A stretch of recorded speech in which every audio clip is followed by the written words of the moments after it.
Hi, how you doing? I'm Fred from cellphonetrek.com, and today we're going to take a look at a new phone from AT&T, the Samsung Focus S. We're going to take a look at the hardware, the software, and all the bells and whistles that it comes with. Let's take a closer look. Okay, here we go. This is the phone, the Samsung Focus S. Take a look at the design. Pretty typical for the phones these days.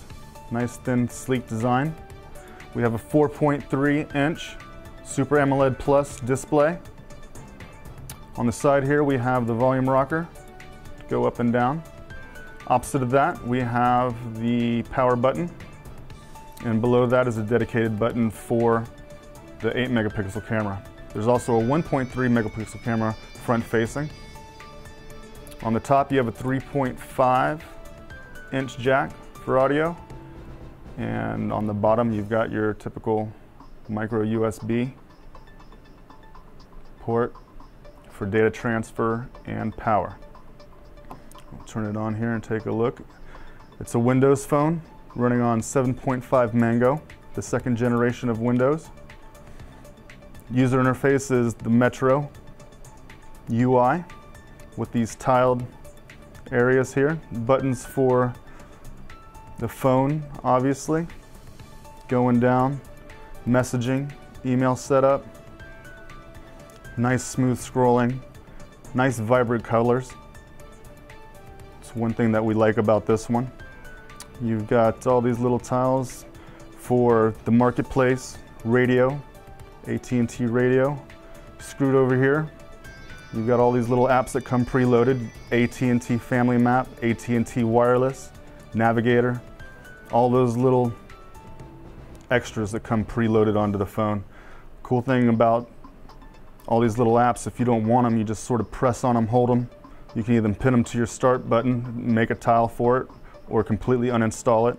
Up to you. Again, it's a Windows phone. It's not as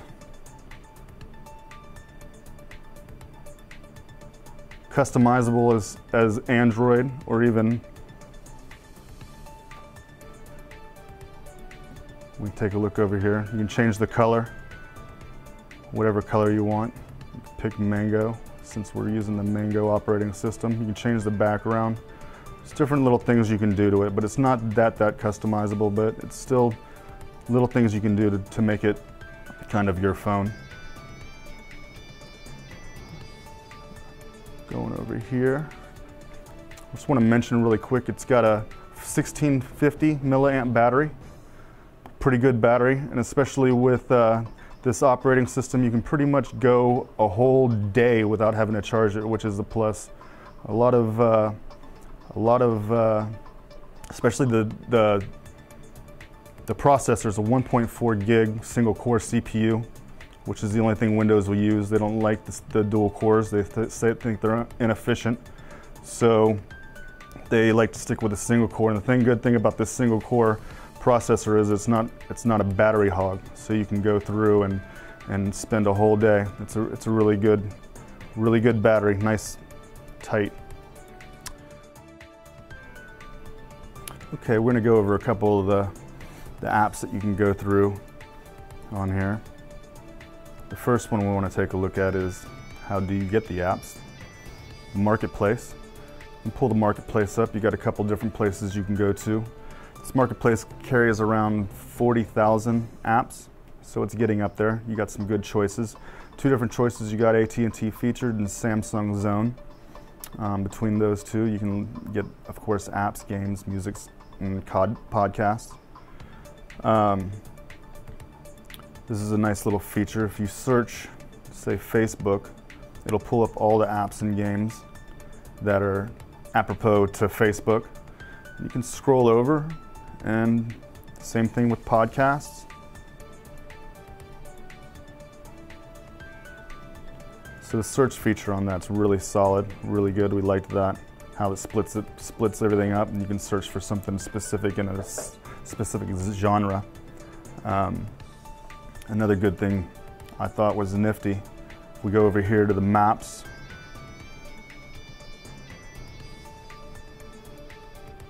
give it a minute to load up. There it goes. It's not as tight as Google Maps, of course, but they're getting there. You go through, you got good zooming with the pinch. You got your little icons down here on the bottom. Of course, you can always pull up more, but you can search for places to eat and drink based on where you're at. Of course, there's a GPS locator.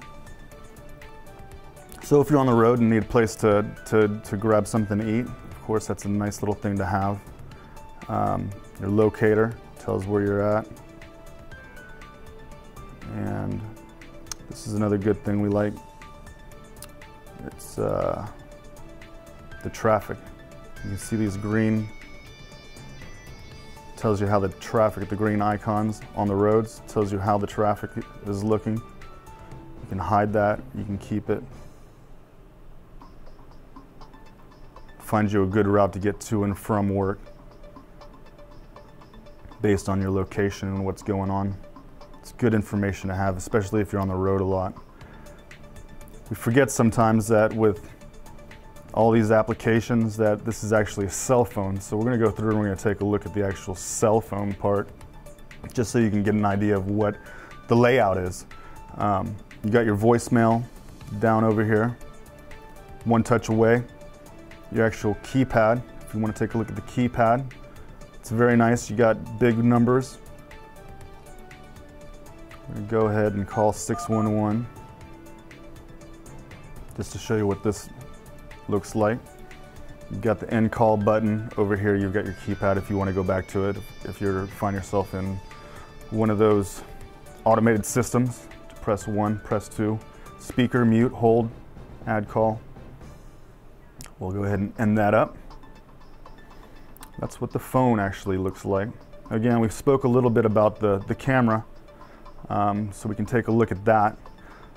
Again, it has a dedicated button here, so if we press and hold on that camera, it'll pull the camera up. So we can take a look at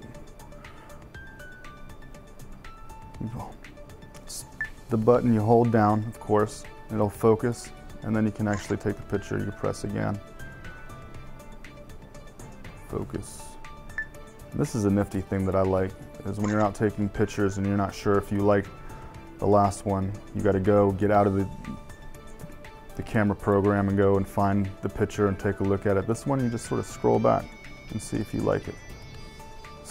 Take a look at everything. If you don't like it, hold down, hit delete. It's gone.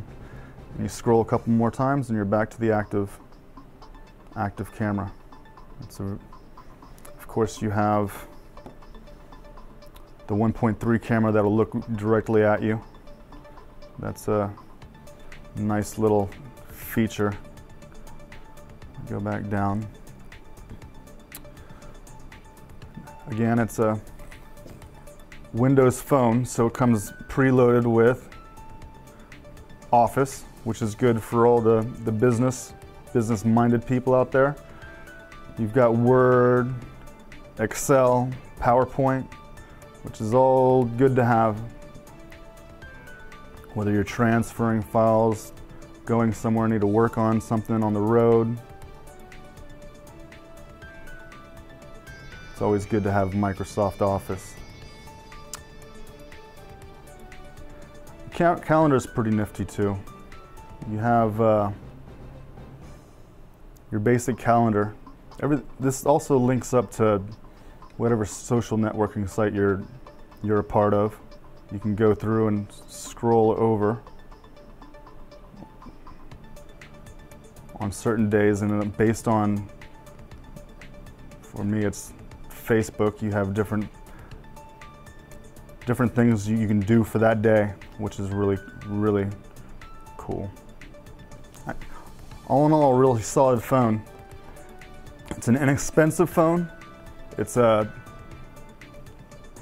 hardware is good. The second iteration of Windows coming out, the Mango, seems to be very solid.